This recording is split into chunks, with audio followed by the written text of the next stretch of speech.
Hey guys! Welcome back to Mama Quatang's channel. For today's video, we will cook crispy pork belly using the air fryer.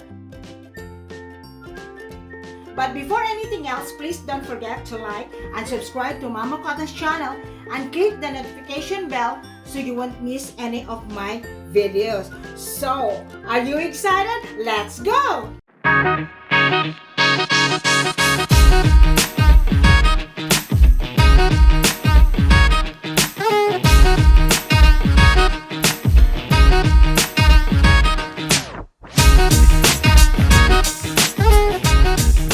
Okay guys, we're now ready to prepare for our crispy pork belly using the air fryer. So first step, as you can see here, I have 1 cut of pork belly. We are going to boil this pork belly for about 1 hour and 30 minutes. So in cooking the pork belly, we will use red onions, lemongrass or the tanglad, and then 3 pieces of garlic, and then 2 pieces of bay leaves. Season it with garlic powder, and then add on the black pepper, some peppercorn, and then salt. And then of course our 1 cut of pork belly. So we will cook our pork belly until tender for about 1 hour and 30 minutes.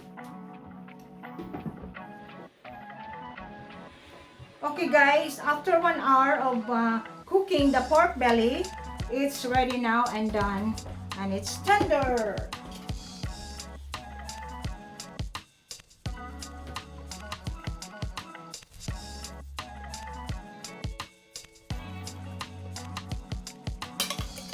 So after cooking our pork belly, so we're going to prick the pork belly with a fork, making a tiny holes.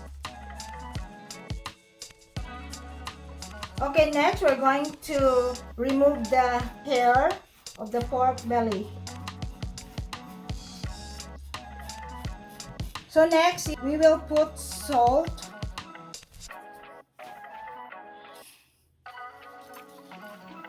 but before putting this pork belly into the air fryer, we have to cut halfway of the pork belly.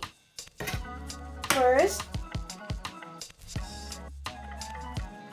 the reason why I am slicing the pork belly before cooking and putting into the air fryer is that when it is already cooked, it would be easier for us to slice.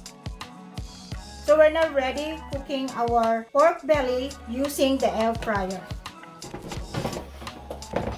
So for the first round cooking of the pork belly, we will set our air fryer to 380 Fahrenheit for 25 minutes. Okay guys, we are excited now to see our first round cooking.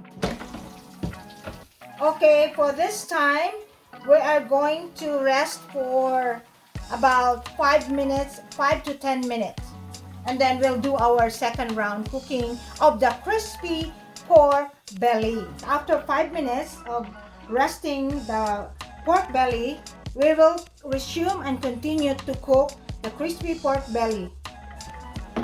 And this time we're going to set for 400 Fahrenheit for about 10 minutes.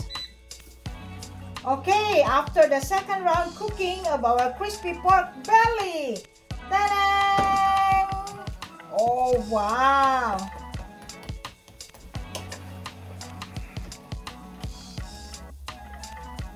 Woohoo! Wow! And before we're gonna slice our crispy pork belly, I just want to show you how much oil being extracted during the cooking of the pork belly in the air fryer. Look at that. Yeah. That is the amount of oil from the pork belly. So finally, we are now ready to slice our crispy pork belly. You can hear the sound.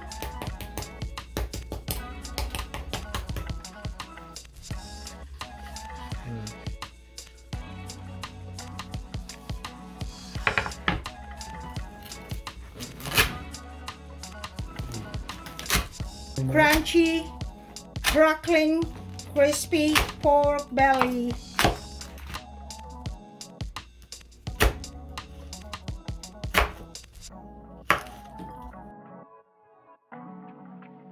Okay guys, we're done chopping our super crispy pork belly. We asked the help of Papa Q.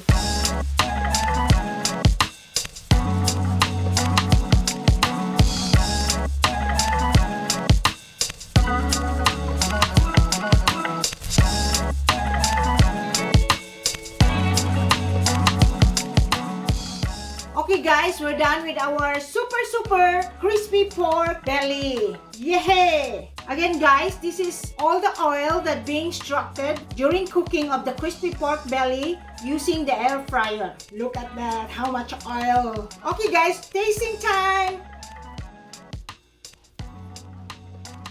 Meron akong suka dito. Medyo.